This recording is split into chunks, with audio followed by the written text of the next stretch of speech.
Fala galera, tudo bem? Eu sou Felipe Aretax, professor de História, e hoje eu vou falar com os nonos anos. Vamos lá?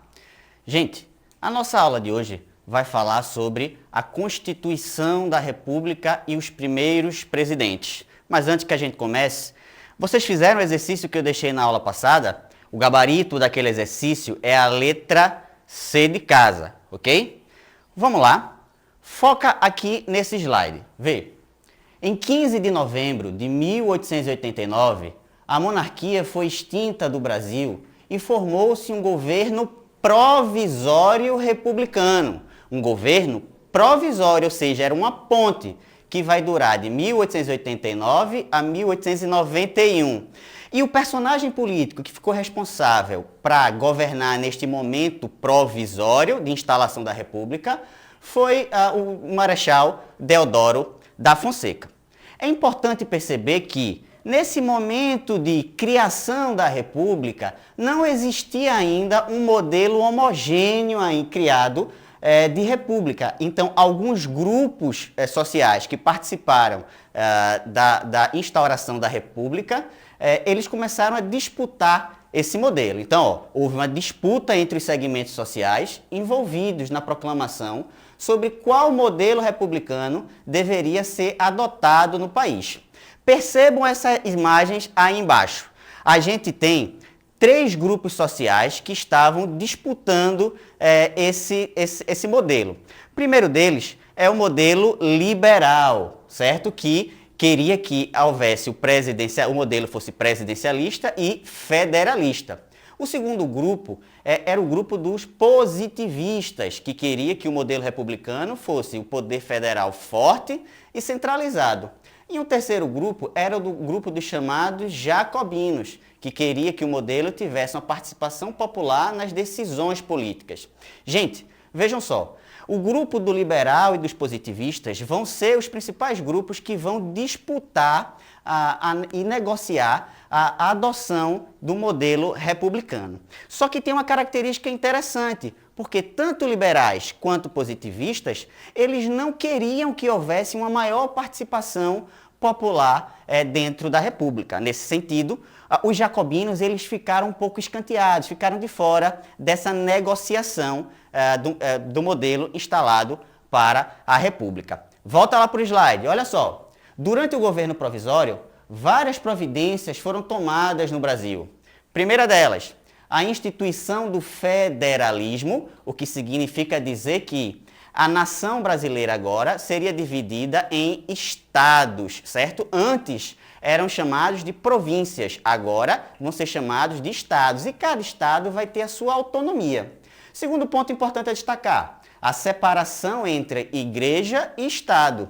Antes, durante o Império, a igreja e o estado estavam juntos, com a mediação do padroado régio, lembrem-se disso. Terceiro ponto, a criação de novos símbolos nacionais. E aqui eu quero chamar a atenção para vocês, porque a gente vai discutir mais a fundo daqui a pouquinho sobre isso. Quarto ponto, a promulgação da lei da naturalização, que colocava que todo estrangeiro residente no Brasil naquele momento podia se naturalizar brasileiro. E o quinto ponto importantíssimo foi a convocação de uma Assembleia Constituinte para a criação de uma nova Constituição para o Brasil, certo? Essa Assembleia vai começar a vigorar a partir de 1890. Vejam só, pensem comigo, tá? A gente vai pensar agora sobre os símbolos nacionais. E eu quero que vocês prestem bastante atenção nessa compreensão. Vejam, qual a importância de criar símbolos nacionais? A importância é que ela cria identidade, ela gera adesão. Com a instituição da República, novos símbolos nacionais precisaram ser criados para fazer com que a população aderisse àquela nova ideia. Então, uma nova bandeira foi adotada, um novo hino foi adotado. Vejam só, eu destaquei primeiro para vocês aí essa bandeira imperial do Brasil. Eu vou trazer para vocês só dois elementos. O retângulo verde, que fazia parte da bandeira imperial do Brasil, ela falava sobre a Casa Imperial de Bragança, né, que fazia referência a Dom Pedro I, quando eles chegam aqui quando é proclamada a independência em 1822. O losango amarelo fazia referência à Casa de Habsburgo, que pertencia à princesa Maria Leopoldina, a esposa de Dom Pedro I. Então vejam, toda essa simbologia que está dentro da bandeira imperial, ela faz referência a esses símbolos da monarquia, ok? Gente, atenção agora para essa mudança na adoção de uma nova bandeira, a bandeira republicana do Brasil. Vai para o slide, ó. A bandeira republicana manteve o padrão de cores da bandeira imperial de forma proposital. Proposital para que não causasse tanto estranhamento. A sua maior inovação foi a substituição do escudo de armas pela esfera azul com estrela e o lema positivista Ordem e Progresso. Positivismo que estava sendo muito adotado entre os militares naquela época, tá? Principalmente pelo Major Benjamin Constant, que era um dos líderes do clube militar no final do século XIX, ok? Galera, eu quero que vocês prestem muita atenção, mas muita atenção agora nessa ressignificação da bandeira brasileira. Isso é um quadro de um pensador brasileiro chamado Oke Oxóssi. Esse é o nome do quadro, tá? Oke Oxóssi, de 1970. Esse quadro ele foi pintado por Abdias Nascimento, que integra o acervo do Museu de Artes de São Paulo, MASP, tendo participado da exposição Histórias Afroatlânticas, de 2018. Então, bastante recente, né? Então, trata-se de uma ressignificação da bandeira brasileira a partir do uso simbólico de referências religiosas trazidas pelos povos da diáspora africana. Foquem nessa imagem da bandeira, tá? Vejam só, vocês estão percebendo que Abdias Nascimento, ele manteve o padrão das cores verde, amarelo e azul, só que ele vai agregar a essa bandeira, que é a bandeira republicana, elementos da ancestralidade e da culturalidade, né, pertencentes à religião dos povos africanos, né, fazendo referência aí ao orixá Oxóssi, que é esse Ofá, que é a flecha e o arco. E ele tira o lema positivista, que fazia referência aos militares, e coloca a saudação do orixá, que é o Oke, Oke, Oke. Vejam só, olha que interessante, a gente viu que a maior parte da população brasileira, durante a instalação da República, ela ficou de fora desse processo republicano, inclusive toda a população negra. E toda a população, por exemplo, das etnias indígenas. Se a gente fosse pensar, por exemplo, se alguns grupos étnicos indígenas fossem ressignificar nossa bandeira, como é que seria então que eles faziam, eles criariam essa bandeira? Não é interessante pensar sobre isso? Vamos voltar. Volta para o slide, olha só, vê.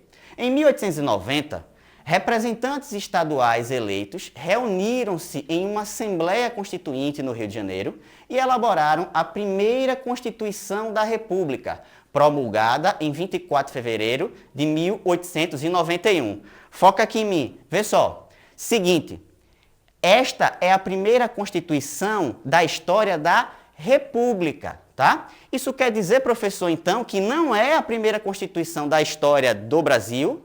Não, não é. Gente, lembrem-se da Constituição outorgada em 1824, né? E, professor, qual é essa diferença, então, entre promulgada e outorgada?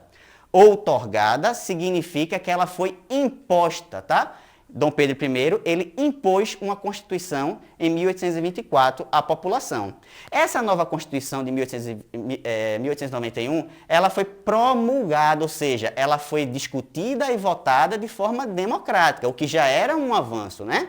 Então, vejam só, entre várias novas determinações da Constituição, seu texto destacava, importantíssimo, tá, gente? Então, ó, primeiro ponto, a divisão do Estado brasileiro em três poderes independentes: legislativo, executivo e judiciário. E há aí a extinção do poder moderador, que era o símbolo maior do antigo regime monárquico que vigorava no Brasil durante o período imperial. O segundo ponto é a adoção do federalismo e do presidencialismo. Federalismo que dividia o território brasileiro em estados autônomos e independentes, e o presidencialismo dizia que a cada 4 anos a população brasileira seria convocada a votar num presidente da República. O terceiro ponto, e o mais importante dessa Constituição, era o seguinte: tinham direito de voto todos os homens maiores de 21 anos, exceto, olha só isso, tá? Analfabetos, mulheres, mendigos, soldados, membros de ordens religiosas e indígenas. Ou seja, essa Constituição, ela não garantia o exercício da cidadania para todo o conjunto da sociedade brasileira nesse momento. Essa Constituição, ela alijava, ela excluía o conjunto, a grande maioria da sociedade brasileira do processo cidadão. Só quem poderia votar eram homens brancos maiores de 21 anos e, com certeza, pessoas que tinham poder aquisitivo muito alto, membros da elite, o que corrobora aquela nossa ideia de que a República, ela não vai criar uma ruptura, mas uma continuidade, né? Na manutenção dos privilégios da elite que dominava o cenário econômico e político nacional. E quem foram, então, os primeiros presidentes da nossa República? Olha lá no slide, vê só. Promulgada a Constituição de 1891, a Assembleia Constituinte foi transformada em Congresso Nacional, tendo sido a primeira eleição indireta da história da República.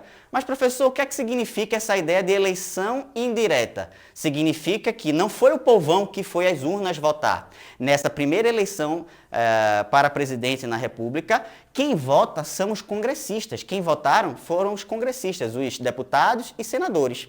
E os representantes eleitos foram para presidente da República, Deodoro da Fonseca, e para vice, Floriano Peixoto. Nesse momento, gente, os componentes das chapas, eles eram votados de formas diferentes, tá? Então, bora lá. Esse primeiro momento da República é chamada de República da Espada, tá?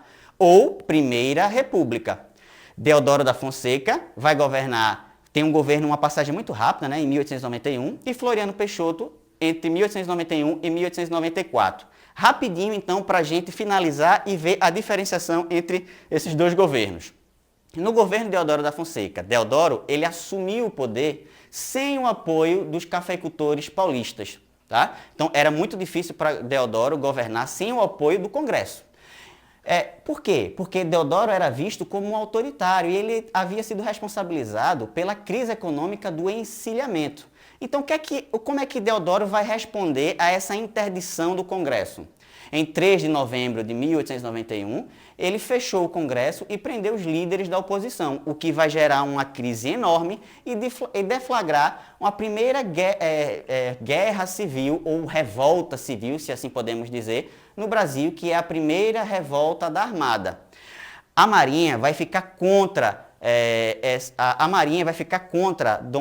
Deodoro da Fonseca, certo?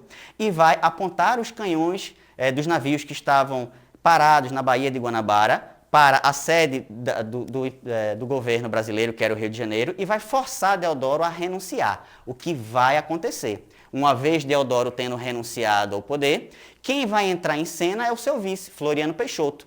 Só que tem uma peculiaridade aí no meio. Floriano, dizia a Constituição, tinha que chamar novas eleições, e assim ele vai fazer, certo? Gente, quais os conceitos então que a gente pode passar aqui? Vejam só, a gente falou sobre modelos de república, criação de novos símbolos nacionais, promulgação da Constituição de 1891 e esse primeiro período chamado de período da República da Espada ou Primeira República. Trouxe aí para vocês um exercíciozinho muito simples, muito fácil. Quem ficou ligado na aula com certeza vai conseguir responder. Dá um print, certo? Tira uma fotinha e é o seguinte, encontro vocês então na próxima aula, ok? Forte abraço!